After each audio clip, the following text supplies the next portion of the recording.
Amazing college football game, and it's a shame somebody's got to lose a game like that. I mean, just an incredible performance by SMU.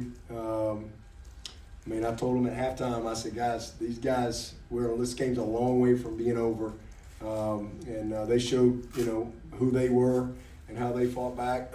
We had some critical mistakes in the second half that didn't help us, but. At the end of the day, we found a way, and unbelievable return by Adam Randall, and then great play.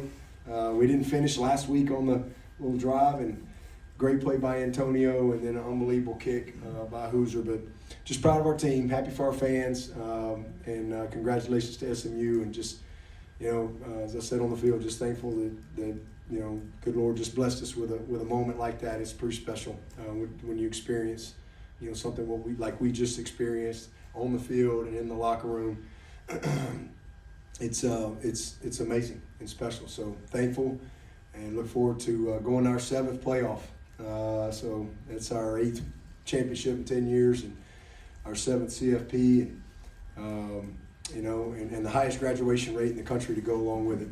So I'm really happy. I'm proud of our program consistency, who these guys are, how they believe in. All things Clemson, and it's just awesome. Just awesome to be a part of it, and just to be able to do life with these guys day in and day out. This old boy from Texas, I think, still undefeated in championship games against the Texas team. So just a great moment. And again, SMU, I can't say enough good things about them. That's a playoff team. No way. There's no way they can't be, and they should not be punished. For that moment right there. They should be in the playoff, and obviously we're going, and we look forward to having a pizza party tomorrow and figuring out where we're going to go. But I'm just really happy for our players. They deserve it, and they earned it. Nobody gave them anything. They earned it. Okay, questions, raise your hand. Let's get the handheld mic to you, and first question is for Cade. Jeremy Grandison, ESPN Radio. Cade, Nolan hits that 56-yard field goal to win the game. You see your coach running around. What's your first emotion after that kick went in? Yeah, we got him down there, and everybody's on the sideline, just watching. And I'm honestly, I'm sitting on the bench by myself. I'm just trying to visualize and see how overtime's going to go. Because, you're hoping that he makes it, but you don't want to put all your hope into it, So I'm over there, and I'm visualizing how I want overtime to go, and just thinking about visualizing it until the moment he kicks it. And at that point, I really just kind of put my head down, or maybe up, and just kind of listened to the crowd and heard the crowd roaring behind us, and I knew we made it, and I couldn't believe it. I could not believe it. It was unbelievable.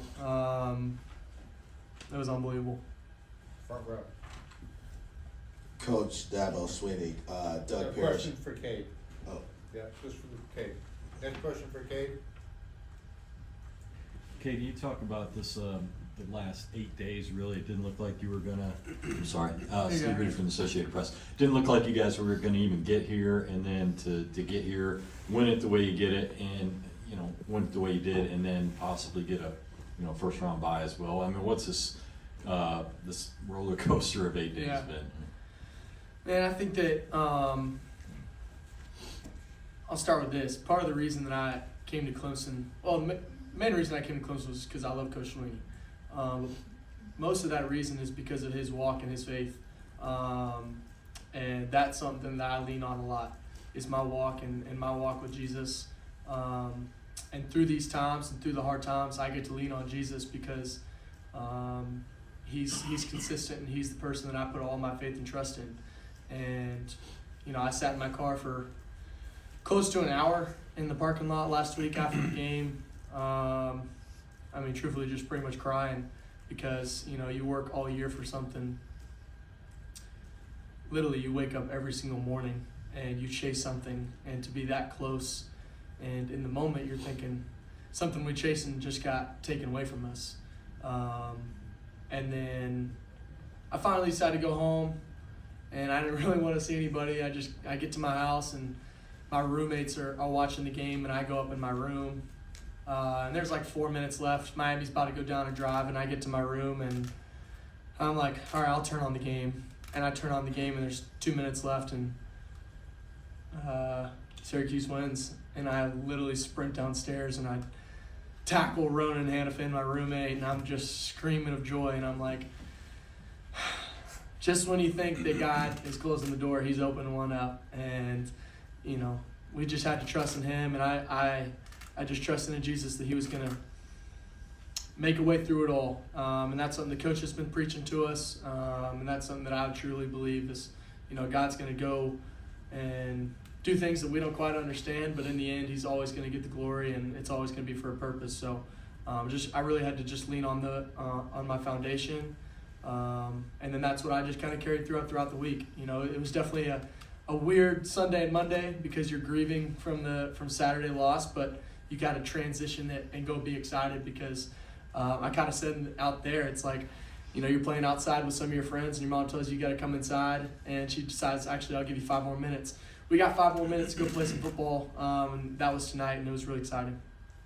Fourth row. Cade, Klubnik, Rob Gilbert, WCRS.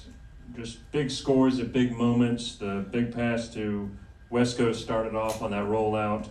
Then you add in the West Coast score on the deep pass to the right late in the first, the Burning School score late in the third. Just those key scores just kind of kept pulling the chain, pulling the rope away from the SMU grasp. And y'all just kind of maintained.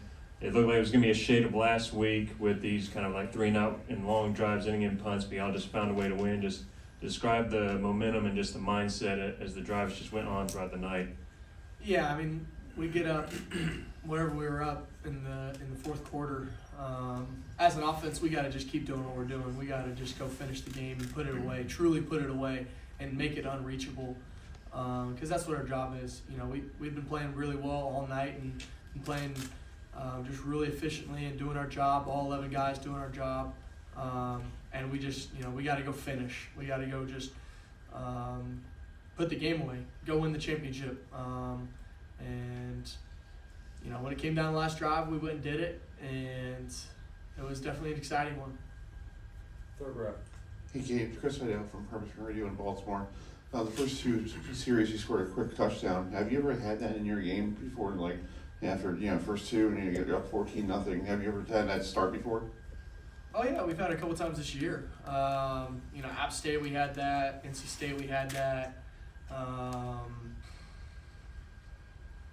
We've had it one other time, but yeah, Citadel. I mean, we've had it definitely a couple times, and it's fun. You know, we had great field position to start off. That's something that, you know, is also really big. Is we were plus territory right out of the gate and had, you know, relatively short field to play with. So that was huge. Defense getting the stops, turnover. It was awesome. Yeah, just complimentary football. Any other questions for Cade? Last question, front row. Okay, 2 more. Good. Left. Steve Helwick, SB Nation. Cade, you guys had 3 touchdowns in the first quarter, just 1 in the last 3. What kind of adjustments do you see from SMU's defense, which made it harder to score later in the game?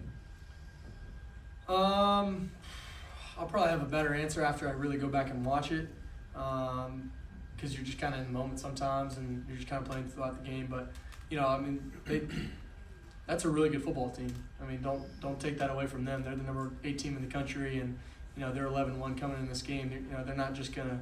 Coach Sweeney's been saying they're not just gonna bow down to you. So, got to give credit to them. You know, they're a team that just fought to the very end, literally the very, very end. So, really well coached team. You can tell they made definitely some adjustments throughout the game, just kind of taking away some stuff, but definitely some stuff that I'll learn from and we'll all learn from, and that will continue to make us better throughout the year. Last question, front row. Chapel Fowler with the State. Kate, on that very last completion to Antonio, just kind of take us through the play call, what you were looking for, and kind of how that specific play got executed to set up the field goal. Yeah, we kind of knew. I mean, we had a timeout, so we knew that, you know, they were going to be dropping out of there and they're not going to let up a touchdown. So just had to go get something, and Tone ran a great route and just kind of find them. And, you know, really, he once he caught the ball, you can't go, Coach was saying it right before, you can't go score a touchdown. You're gonna run out of time. So get what you can and then get down, and he'll call a timeout and give ourselves the best chance, and that's what we did. And Adam got us down there, and that kickoff team got us down there, and that was unbelievable. I mean, we're thinking we're about to get the ball. I'm thinking we're about to get the ball on the 25 with 16 seconds left, and we get it on the 40, 45, or whatever. Where were we? Somewhere 45 with 9 seconds left. So that was huge. I mean, that's just massive, and also just a burst of energy almost. Hey, it's right there. Let's go get it. And just had to go get it, and Tone made a good catch, got what he could after, and really strained to go get a few more yards, and then got down and called timeout and gave Nolan the best shot. All right, Cade, thanks. Awesome. Good job. Question for Coach. Start here, front row. Congratulations, Coach, on another ACC championship. Doug Parrish with Football Organically. What do you think was the defining moment? And then the second question is, what do you contribute to your ability to continue to win at the highest level? Well, I think the defining moment was probably winning the turnover margin. We had a couple big turnovers. That was a huge difference in the game for sure. Came down to a couple plays. So those 2 turnovers were big, gave us field position. We capitalized on them. I was thinking that missed field goal was going to haunt us. But it's kind of crazy how it ended that way. But I mean, as far as just, when I got this job, we were here in 2011 and won it for the first time in 20 years. And we hadn't won 10 games in 20 years. And, we just had our 10th win for the 13th time in 14 years, and our 9th championship in the past 14 years, and our 7th CFP. Even with all that, people still want me to be like everybody else. And so I guess to answer your question is it's just following my purpose, not compromising on what I believe, and just letting God lead my steps and order my steps. It's just really the bottom line, being purpose-driven as a man, being purpose-driven as a program. And, so I know everybody wants me to be like everybody else, but I don't know how to be like everybody else. We're a very unique and uncommon program. I think we've won more games than anybody other than Alabama the past 16 years. And we certainly won more championships, I think, now in conference championships in the past 10 years than anybody. And second most CFPs. And not only have we gotten to these CFPs, we've won. We've won on the highest stage against the best of the best. And, we're at a point now where we don't win a championship, and it's, we got to fire everybody, and it's just, just this same old tired narratives that come up every single year when we lose a game. So, you can check our record versus the SEC. You can check it versus the Big Ten. You can check it versus Notre Dame, because that's really who runs college football.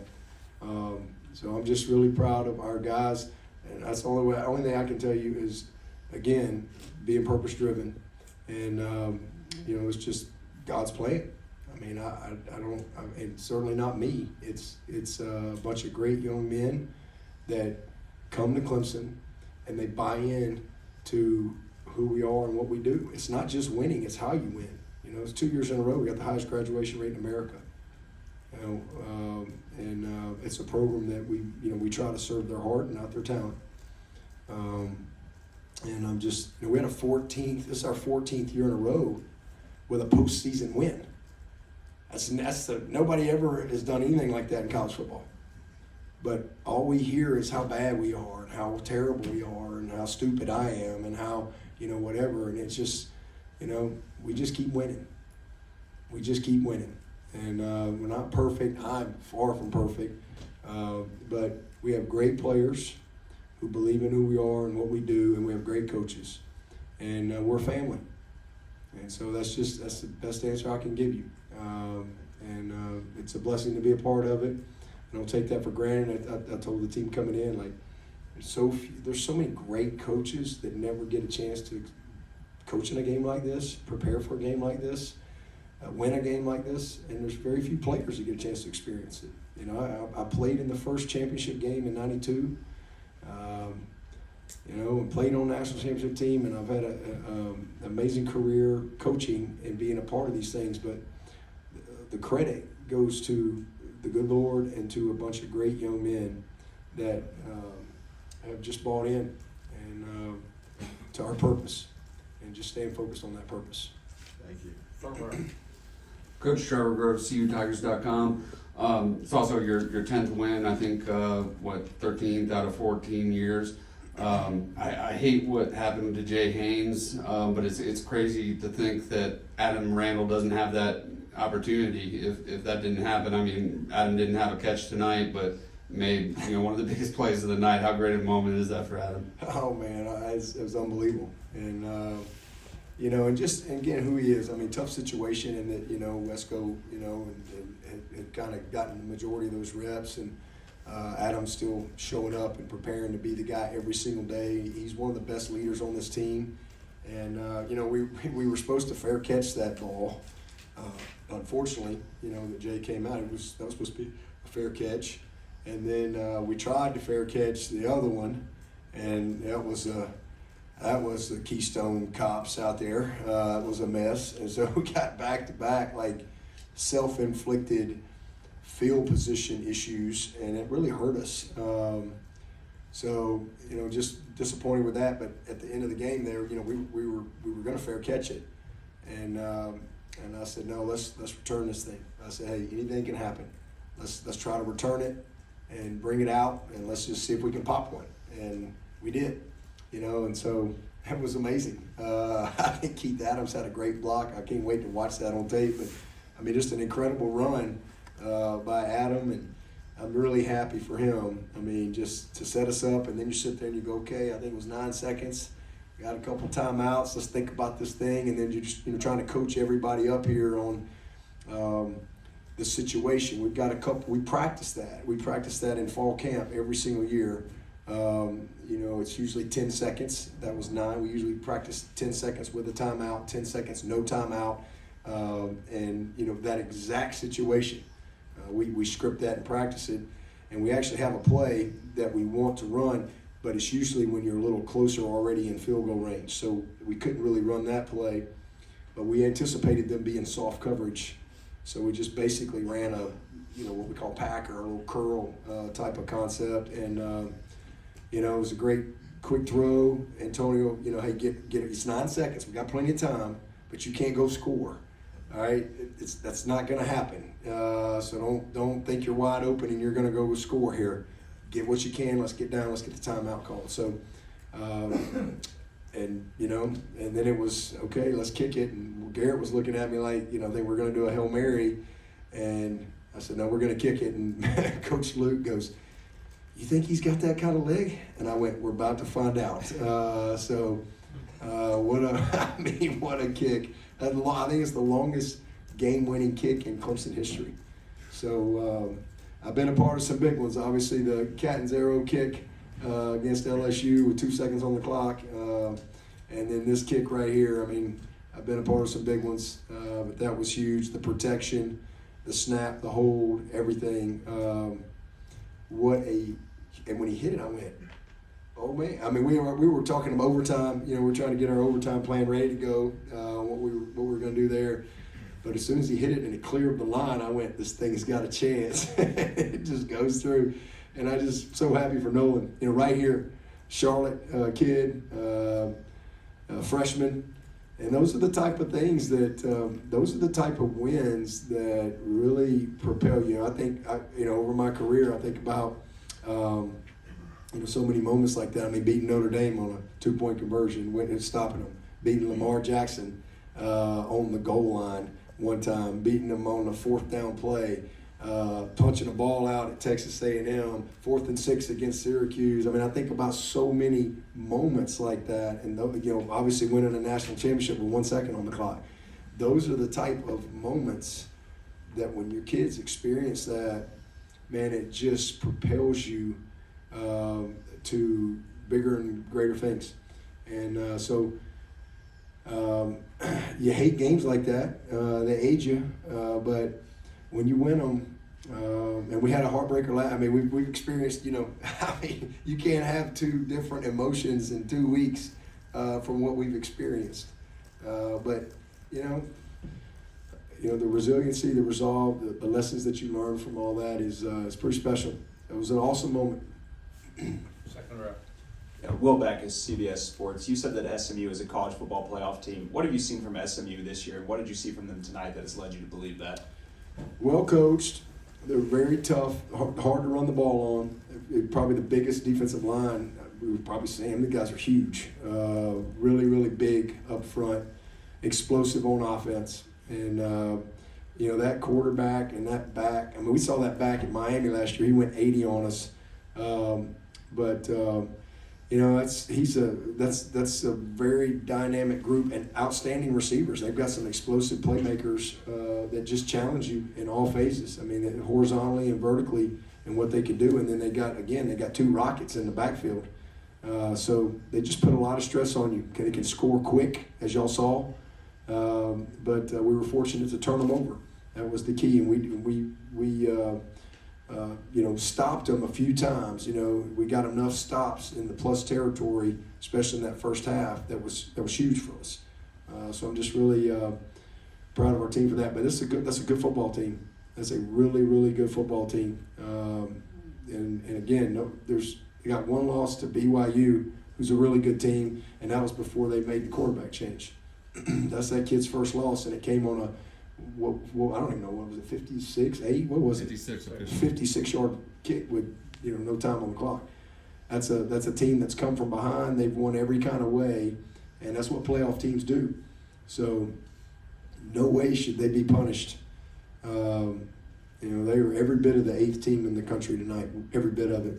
And we made a couple more plays than they did. Third row to the left. Grace Rainer with The Athletic.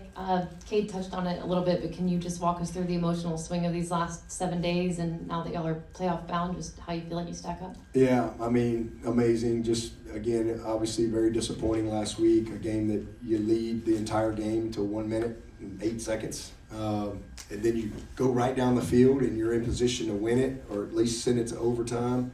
And we have a mistake right there, and you felt like you let one get away. And then it's a rivalry game and all that stuff. So it's just a really, really tough time, and you think that you're probably out of it because we felt like that with a win, we kind of we had a chance, a real shot to be in this thing.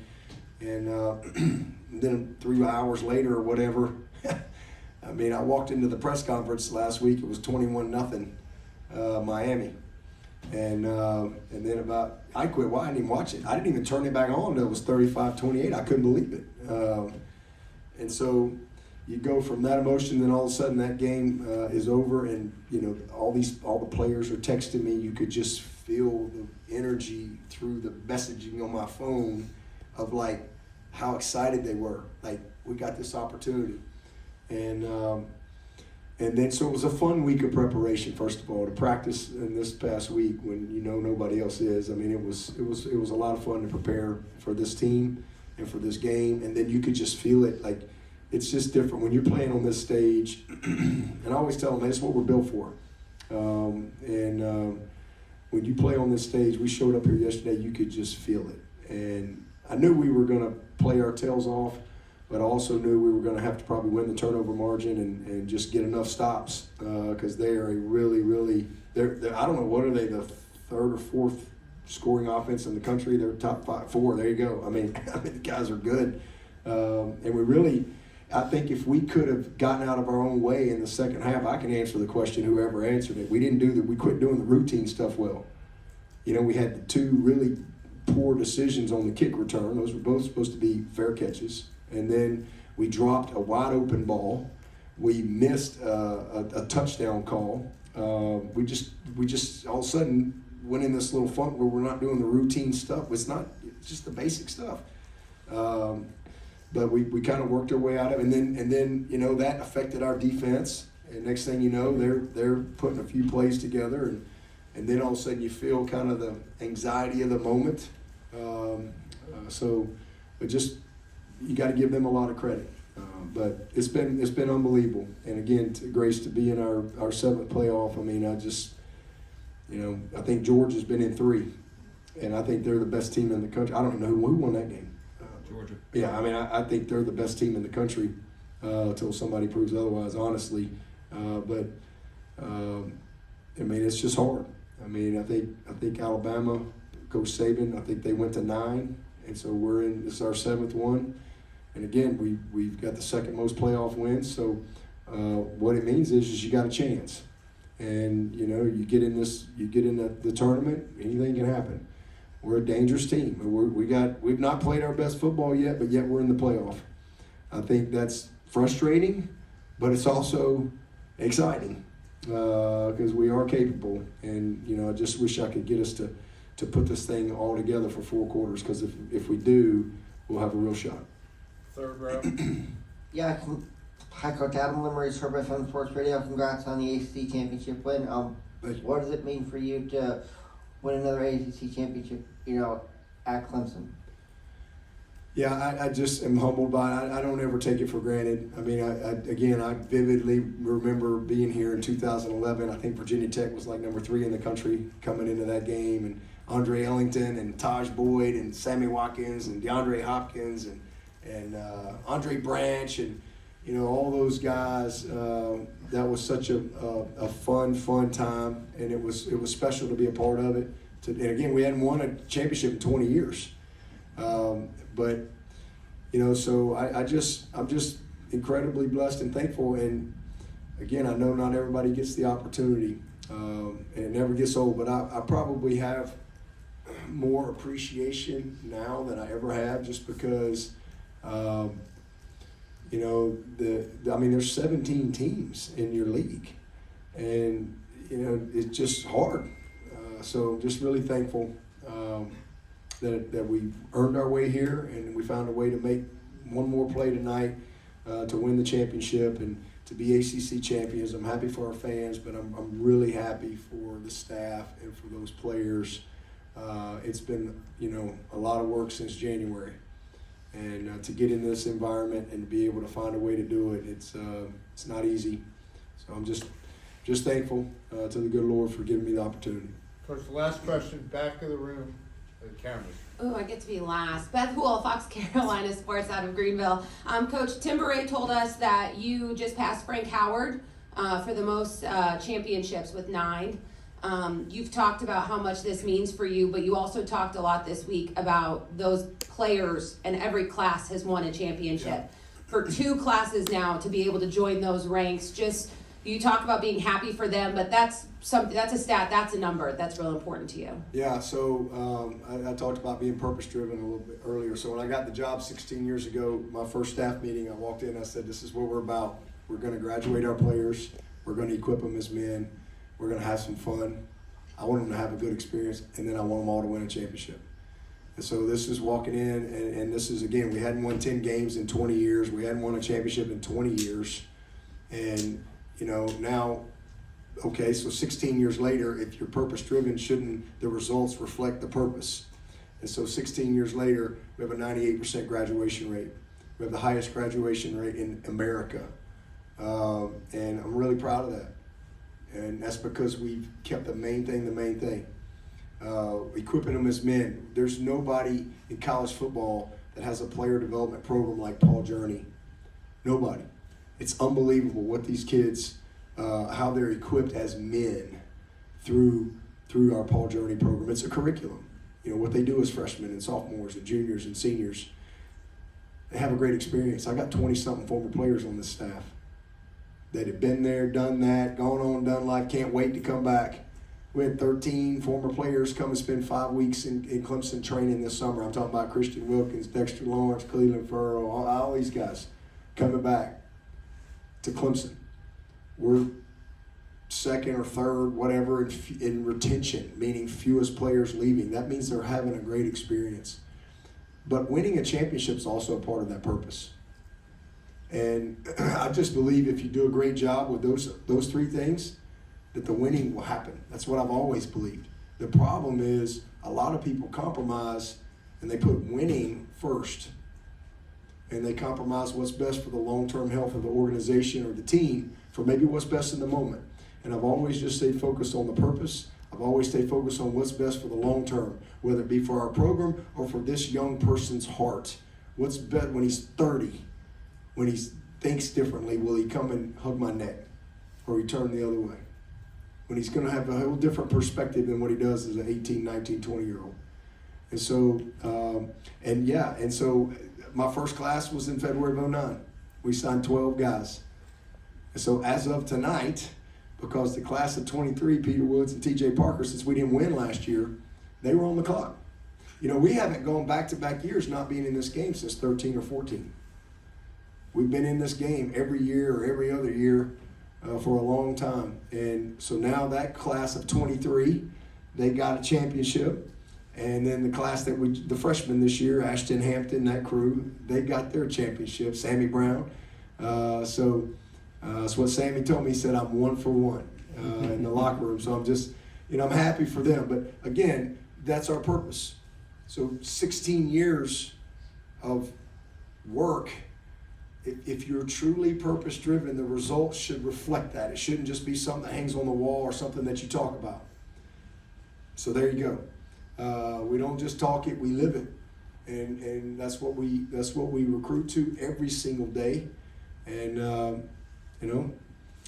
always say it's not winning, it's how you win that I think ultimately defines who you are as a person. Because at the end, when it's all said and done, I know for me, just when we're all it's just you and you. You're right. You got to be happy with you.